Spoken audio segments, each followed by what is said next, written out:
Here, Citizen Television, here with two youthful senators, Ledama Ole Kina of Narok County on the far end, and in the middle, the man in the middle, Cheruiyot County Senator Aaron Cheruiyot, both outspoken and both spare nobody. Gentlemen, let's start with BBI. We might as well, right? Because this coming weekend, on Saturday, BBI moves to Narok. Absolutely. That's your county, my brother. Yes. So, what are the priorities for the MA, if I may say so? Because, look, we've done Kisii, Kakamega, Mombasa, Kitui. I think one of the biggest priorities for the Maasais is land use policy. We are people who have been marginalized for a very long time, and we are people who are very hospitable and welcoming. So people come into our area, they take our land and subdivide. Our style of living, we're pastoralists. So the land use policy is very, very important for the Maasai. We must be able to ensure that land is protected for food security, for agriculture. Zoning of land in Maasai is very, very important. That's number one. Number two, when you look at our economy in terms of tourism, the Masai Mara, we've got wildlife corridors where they migrate to. People have been able to encroach into those areas and build.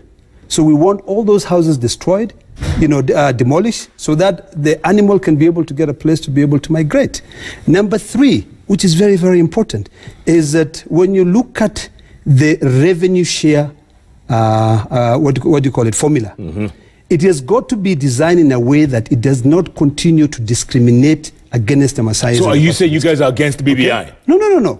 We like the fact that we've been given an opportunity to be able to tell the country what we want, right, to be able to really demystify this issue of BBI. From the onset, I was a little bit unsure of which direction BBI was going to take. But when it was now brought to us, for us to be able to go clause by clause, then we're able to see what is there. For instance, if you look at all MA counties, we've got a lot of land. If you look at the policy, the revenue share, formula, which is being proposed in the BBI, it will discriminate us because it says it is distance to service and not on the land size. We want it on the land size. So we want to be able to share and tell these people that we want to every single part of our country to be able to benefit. So we have a lot of recommendation that we're giving to the BBI task force, and we'll be able to come up with clear resolutions on what we want. Okay, these supporters of Deputy President William Ruto, Tanga team, for lack of a better phrase, are you guys going to hold a parallel meeting in Narok?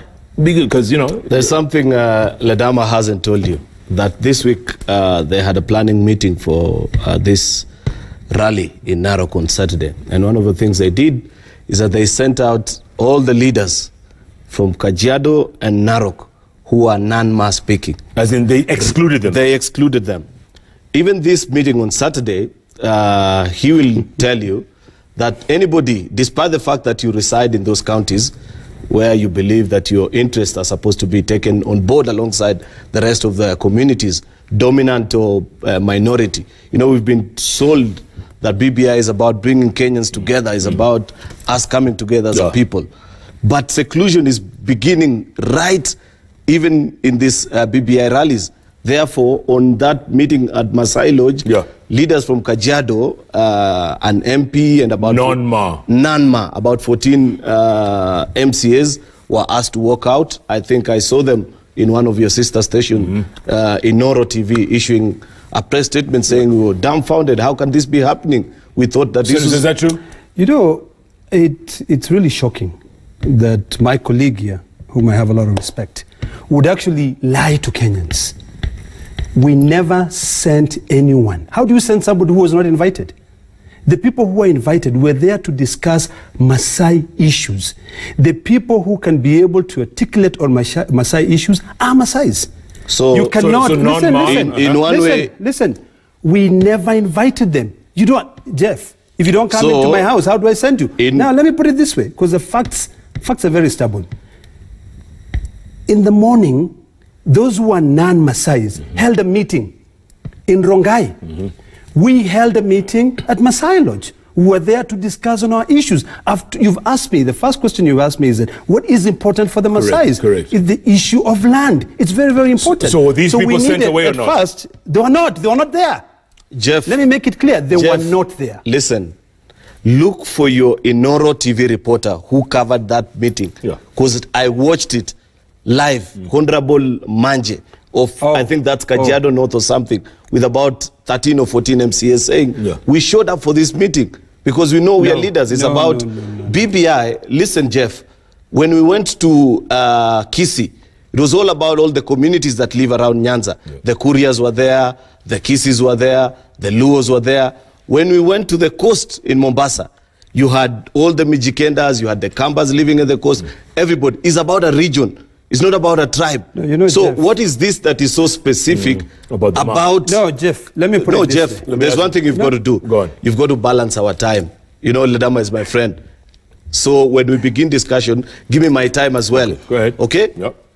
When we get to this Narok meeting, it's about to be a regional meeting. We are stakeholders. The land that he's talking about, is that land only used by Maasais alone? You know, if it's about the shared resources that he's talking about that are devolved, are they devolved to Maasais alone? It's devolved to everybody. So it's got to get to a point where you call this kind of hypocrisy out and say, for example, in the meeting on Saturday, you want to say, Ledama, that us who are non-Mas speaking will not be invited. But I'm sure, is James Orengo coming to the meeting? Let me put it this way. No, just let me put it this way. You know, there's no point of me answering the last question because what you said earlier on is important. And we have Kenyans who are watching, and the truth shall always set you free. 2 days ago, prior to the meeting, I sent a message on Facebook. And I said that Maasai issues will be articulated by us Maasais, not Manje, who can be able to get an audience in Mount Kenya. Manje never showed up. And I want us to be very clear. Did you hear that statement? I said Maasai issues will be better articulated by Maasais. And I'm not going to apologize on that. And I'm going to be honest with that. Okay, so let me put it this way. Let me finish. Jeff, let me finish. There are Maasai issues and there are Kenyan issues. I can never rub off the fact that I'm Maasai. Neither can you rub off the fact that you are, what are you? what tribe? Whatever tribe you are. But give me. You know, your hair confuses me. I think you're whatever. So here's the deal. Yes. I'm not going to apologize. Okay, but I was very clear. Okay, Senator. I was very clear. On Saturday, and you allow the Manjes. Let's get into a Saturday. Yes. On Saturday, we are discussing Ma issues, Ma County issue. Ma County issues. That's not fair. We are people who have been terrorized, stigmatized, extremist measures for over 50 or 100 years. So our land has been taken away. So there's nothing wrong with us. No, let me finish. Can I even shock you more? Can you let me finish? Can I even shock me more? Can I even shock you more? Part of the recommendation that this guy will be presenting on Saturday is that the dominant tribe in part of these counties, he's referred to them as Ma counties. There's nothing called Ma counties. Every Kenyan constitutionally is allowed to own land in any part of this country. Even in my own county of Kericho, I have people from across all the 42 or are they 45 tribes of Kenya. Whenever I speak as senator, I'm conscious of the fact that I represent Kenyans from across the divide. When this guy speaks, from morning to evening, his head talks about Ma. Absolutely. Part of the recommendations they'll be presenting is that if you are not Ma and you live in Kajiado, you live in Narok and the rest of the counties, you are not allowed to run for elective seat. Where are we taking this country, Jeff? Is that true, Senator? Jeff, the proposals, and I've drafted them, and I'm happy to give you a copy. The proposal that I'm going to present to the BBI task force and also part of the resolution are as follows. One, Maasai land should be reserved for Maasai land. In fact, the Which title is Maasai land? Please help us understand. The title D, Jeff, you can come and buy land in Narok. That's fine. You know, if you're willing seller, willing buyer. But you cannot take that land and subdivide it. If it is agricultural land, it remains agricultural land. We've got to talk about food security in this country. Okay? There's no way you can tell me that Maasais, whose lifestyle is pastoral, agriculturalist, you know, what do you call it? Who keeps domestic animals, can be able to keep them in a 1 acre. If someone like me who probably has 1,000 cows or whatever, how can I keep them in 1 acre? So really, when we're talking about food security, we've got to be realistic in this country. We've got to understand that we're a diverse nation of 44 ethnic groups. And we cannot ignore the fact that people have different lifestyles. When you come in, so ask him why Orengo is allowed into the meeting, but he doesn't want me to go to that meeting. Jeff, you know what, I'll ignore that. The key most important thing is this. This is a proposal. We have a proposal, and we're saying that this is our land. Any visitor is welcome there to do business. Yeah. Okay? But even if today I go to Kiambu, I'm welcome there to do business. Can Senator Cheruiyot... But I can never be able to run for office in Kiambu. Can Senator Cheruiyot buy land in Narok? Let me put it this way. If Senator Cheruiyot comes and buys land, if that land is agricultural land, it remains agricultural land. He cannot subdivide and bring his tribesmen, about 100 of them, or brings his friend, about 100 of them. Why not? It's land his land. Is agricultural it's his land, Senator. You cannot, because of the resources. Jeff, you lived in America. Okay, you live in maybe in a posh neighborhood here. There are things which are called zoning laws. Those are the things that we have to be able to protect because of our limited resources. You cannot come in and tell me that in Karen now, you can now subdivide it and start building apartments. Where is the water? Hold on. I think you're being very tribalistic here. You know what? You know that. Because, let me put it this way.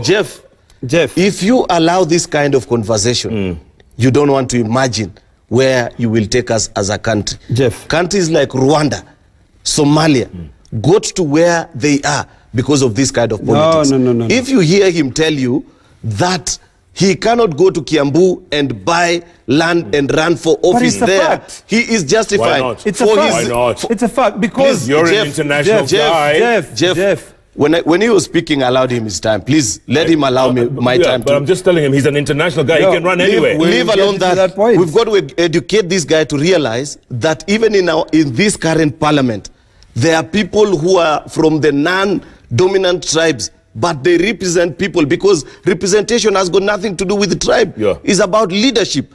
Even the MCA, for example, that died in India the other day, a guy from Kisumu, but has gone assimilated with the people of Kiambu. He's Gearbox. He's been elected there. That's the kind of country that you're aspiring to. But if we want to take this country back to the days where you're told, as a Kikuyu, you cannot live in Narok. And the question that you need to be asking Ledama, for example, is that I know that Maasai constitute only about 60% of the population in Narok. There are other tribes.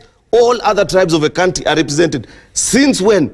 I've been in Senate with these guys for 2.5 years. Not a single day have I ever heard him speak about the challenges that other communities continue to face in his own county. Listen, Jeff. Now, listen, Jeff, give me my time. No, you said your part. No. And he says he's marginalized. When you're marginalized, why did he run for a seat that involves representing an entire county that has all these people? Listen, so who will speak for the other tribes that live in Narok? I represent every citizen who live in Narok, but I will not be shy to talk about the plight of the Maasai people. Let me put it this way, Jeff. To the non-Maasai? Let me put it this way. Let us be very honest, Jeff. We're a country which is tribal. You know, the problem with this country is that we can never accept that we're tribal. I say things that most people cannot admit or they cannot say. But the fact remains, look at the government policies. Look at the Ministry of Health policy. When you look at the Ministry of Health policy, it says that for me, for Narok County, or rather for a Maasai to be able to get funding for a level 1 hospital, level 1, you must have 5,000 people. Okay? Level 2, which is a dispensary, you must have 10,000 people. So when I come in and highlight all these challenges, when do you ever go and find about 10,000 Maasais? So does that mean that those 10,000 Maasais, if they live sparsely, they cannot be able to qualify for government services? Let us not be hypocritical. Let us not lie. Let us call a spade a spade. We have been marginalized, traumatized, extremist measure for so long. And it's about time that we talk about inclusivity. We mean it. Will you practice what you preach? This government has been dishing out jobs to one ethnic group. Okay? It's a fact.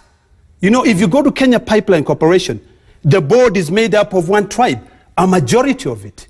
What we want now with BBI, and we are quite happy that BBI is giving us an opportunity to be able to talk about inclusivity. And if you ask me as a Maasai, how do I see myself in 50 years, 100 years from now? I want to see a country that all of us are treated equally and we get to share the national cake. But that's not going to happen with that kind of talk. Yes, you know that, it will not happen. Listen, it will not happen because I'm a realist. Those people who are pretending are the ones who are dishing out and excluding other tribes. Let me go to the other extreme, right? And I've been with the senator to Narok, right? And, you know, the other ethnic groups are Kalenjin, right? The Kipsigis. So what happens to them? You see, Martin Luther King Jr. said something so profound that I think I want to put up as an artifact and send to Ledama as a gift. Darkness cannot drive out darkness. Because he can't be complaining about, say, ethnic composition of a certain parastatal, but on the converse, he's doing the same in Narok. Because he's now saying, because those guys have done something so wrong, we do the same here. Go and do the same. That's not the country that we want to build. I'm not saying that. The kind of country that we want to build, Jeff, is where we have a honest conversation about ourselves. We are not disputing the kind of the complaints that, say, for example, Ledama has on behalf of the Ma people. And I'm a big supporter of theirs. Any particular point where I feel that their rights have been disenfranchised, that there are issues that are credible that they are raising. For example, issues to do with land, some of their land that they were dispossessed of in ways that cannot be justified. I will be supporting them as they pursue that right. But the thing that Ledama needs to learn is to know that as you can pursue your own rights without trampling on the rights of others. Right. That's the one big lesson that he needs to learn, that it is possible. For example, in my own county, I have people who work in the tea estates, the multinational tea estates, that are predominantly from the non-dominant community, that's the Kipsigis people. Each and every time they have run-ins with the multinationals, you know, the Unilevers and the James Finleys, I always show up in their demonstrations and I speak out for them because they are citizens, let alone the fact that it doesn't matter whether they'll vote for me or not. That's their democratic right. But that is a call of leadership, and that is the kind of country that we want to build, where each and every citizen of this country can proudly sit anywhere and be happy about. You remember what 2007 was about? Exactly. It was about people telling each other that you do not belong here. Yeah. That's a kind of language that is perpetuating. In a county like Narok, you cannot allow this kind of talk from a leader. You've got to get to a point where you say, I know what is good for my people, but it doesn't mean taking away from others. You know, that's the kind of challenge that we want to give to our good friends. That's a good point. That's a good point. There's no, even any single time, have I ever said that the other citizens who live in Narok do not have a right to live there. My point and my view has always been very clear. We must respect land use policy, okay? It doesn't matter who you are. Even a Maasai, when you buy land, if it's supposed to be agricultural land, you maintain it as agricultural land.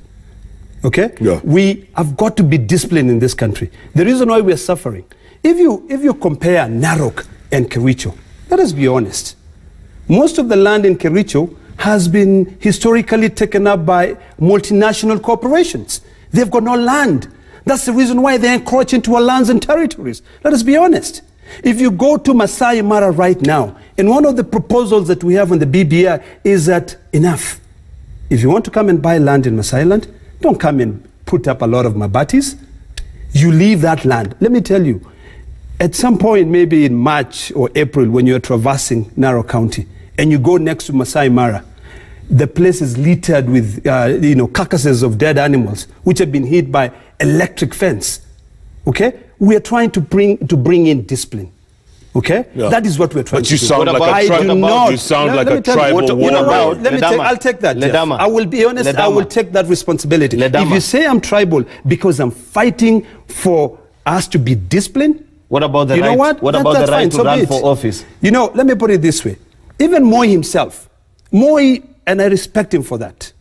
Moi said, when you're a visitor in an area, go there, do all the business, but respect the right of those people. Politics, wachana nae. I repeat the same. When you come to Narok, don't gerrymander. Don't bring in huge populations, so that you can be able to come in and displace the people of there. You will be creating a huge disparity, and those people are also human beings. You sound like a young Ntimama, you know So, that? no. It's actually, Jeff, you got it right. Okay? It's not about that. This is all about the race to inherit Ntimama. That's You can see that's why he wants to keep. That's why he wants to keep long hair like him. He wants to talk like him. He wants to, you know. Ledama. Let me put it this way. Ledama. Jeff, Listen. Give me, I will not take that. Because that is total BS. You cannot tell me the reason why I keep my hair because I want to. I've got my own characteristics, you know, and my own character. Judge me because of who I am, because of the things that I do for my people. All right, gentlemen. But gentlemen, come in. No, Jeff, you know, you've got to give me my time to respond. But I want to switch gears. Yes, we'll switch gears. But allow me to respond to it. Because he took the first shot. Okay, without the hair. We cannot, I'll keep off his hair. I love my hair. We cannot, you love my hair. Good hair. We cannot allow in the 21st century the politics of lie low like an envelope. Yes. That's what Ledama is pushing for. You know, you've got to be original. Please, Ledama, I gave you your time. Lie low like an antelope. By the way, the saying... It was lie low like an antelope. That was the original saying. Yes. It's okay. But that's a kind of politics that he wants to pursue. No. Where he's saying anybody else, so long as you're not a dominant tribe in a particular... Because, Ledama, you've got to think this through. This country has 42 tribes. 44. Or 44 or 45, whatever the number. Okay. So when I go back to Kericho and I preach this kind of message, you go back to Kiambu... That's hate speech. And preach the same message. It's hate speech.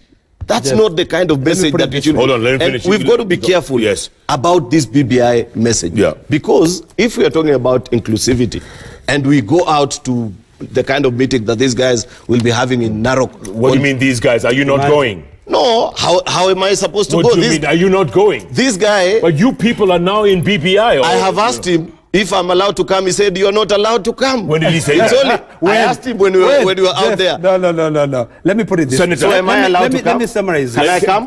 Can he come? Let me summarize this. I will pursue justice for my people's right for the rest of my life. Okay? Because I do not want a situation that we continue, the people who are encroaching into our lands and territories continue to widen the gap between the rich and the poor. Answer his question. If he wants to come, by all means he can come, but he's got to behave. You come in there, it is our opportunity to present our memorandum. Did you just say he has to behave? Can you believe Let him come there and chill. And listen. Can you believe it? And this is Kenya. Let him come and chill and listen to what the Messiah wants. When we go to Kericho, if we ever go to Kericho, I will go there and listen. And you won't say a thing? Why? Why do I have to? I don't have to. Why did I say anything in Kitui? No. The only reason why I said something in what do you call it, in Mombasa, is because I was invited. Okay, let me ask you this. If he makes a little noise, will you make him sit on the floor like Moses Kuria? I think so. Boss, or perhaps do us. Moses Kuria sat there. I was sitting in the front row. He came and sat there by himself. No one forced him to sit there. Yeah, but there was a bit of tussle back there. I mean, you could see the tussle. Because he came late, there was no seats. There were no seats. What do you mean I arrived with Moses. He was kicked. That's why he had to run. And when he got to the front, they forced him to sit. And you will be forced to sit. I think this guy will even do worse. So I've got to be careful. You see, this is what BBI has become. Yeah. No. ODM, the party that this guy belongs to. It's a beautiful party. This is vintage ODM. Raila Odinga and these guys went to the coast. And they told people about an absentee landlord. We are bringing you back your land. It's true. Please support this. He went to Kisses and told them, you guys have been suppressed for too long. A solution is coming in the form of this. BBI. They went to Kitui, spoke about how Jubilee, led by President Uhuru, who was running like a witch, not my words, the words of Raila Odinga, stole the election. Now we are going to Narok to tell people, anybody who is not a Maasai, get out of Narok. That is BBI, the ODM version. That's why we've got to be careful. Oh, are you going? Hold on. Are you going to have a rally? Parallel rally? No parallel rally. You guys have been, you promised to hold parallel rallies. No. We did. Listen, there's something you've got to distinguish. They are not parallel rallies. We call them complementary because they are regions. I'm sorry, tomato. No. There's a whole world of a difference. Okay, are you going? For example, are you going to Narok? Yes. Yes, I will go. Because, do you know why I'll go? Why? Because there are people that I know whose aspirations and dreams can never be brought to fore by this character. Despite the fact that they voted for him. This guy has 2 constituencies that he has never set foot in. Because he doesn't believe in. Which ones? Emurua Dikir and Narok South. Because he believes Those are caste people. They shouldn't. His default position, they shouldn't be living in Narok. Is the deputy president coming? Jeff, no. Listen, I'm going to respond to Narok. I don't think he'll be Jeff, coming. I'm coming. I'm not so sure because I'm not in charge of his diary. But to the best of my knowledge, what I've heard so far, I don't think he'll be coming. So what are you tanga-tangaing there about? No, because there are people. It's about uniting Kenyans. I want to go and listen to the issues that the Maasais have. If I'm given an opportunity, to speak. By the way, Jeff, you will end up on the floor. You know that? Yeah. Sitting. Perhaps this guy will do worse. In fact, you better, if you want me to go, this guy better promise Kenyans that I'll be safe. Jeff, listen, before we switch into more important things like the economy, instead of theater, let me put it this way. My brother here said that I've never set foot in two constituencies. I want to tell him that in Emuru Dikir, I computerized a school and also set up a library. In Narok South, where he says that I've never set foot, I was even there last weekend. In my own home, I've got about 8 Kalenjins, Kipsigis, working in my farm. So this guy has got to differentiate between, you know, defending the rights of our people and hate speech. Everything that he's been saying here that we said in Mombasa, let me put it this way. The people of Mombasa, the coastal people, their land was stolen away from them by politicians. And there's people who were there before. And they're absentees landlords. Why should I see 10,000 acres lying there and I have squatters? Kwani those Kenyans are for a lesser God. So really, when we talk about absentee landlords, it is about time that we reform our land policies, our land laws, so that every Kenyan can be able to get a piece. Yeah, but the way you people put it, there's one question. The way you people put it is like, you know, those people stole our land. Get out of here. You know what? There's one question. There's one question this guy hasn't answered, Jeff. Which is what? What is this that is so specific only to one community who are living in a particular region that the rest of the communities live there don't face? Correct. I'm not going to answer that question. I will tell him. I'll take him back, you know, to history. I want him to go and Google Lancaster House or Lancaster Conference on what happened to Maasais, why their land was taken away from them, how much land was taken away from them. You know, these extremist measures have got to come to an end, and this is the time when we can all reason and say even those Maasais are human beings. By the way, so where do you draw the line? So where do you draw the line? Nairobi was Nairobi. Yes, it was taken away. So when are you coming for Nairobi? So when are you coming for Nairobi? You know, that's juvenile. I'm not coming for Nairobi. All I'm saying is that the land which is there must be protected through land use policy. Jeff, and that policy is not only specific for Maasai, but for the whole of Kenya. I do not know what language to use so that Ledama understands that we are not enemies of the Maasai. He's telling you to lie low like an antelope. Imagine, in the 21st century, 2020. What's a word? Stay in Kericho.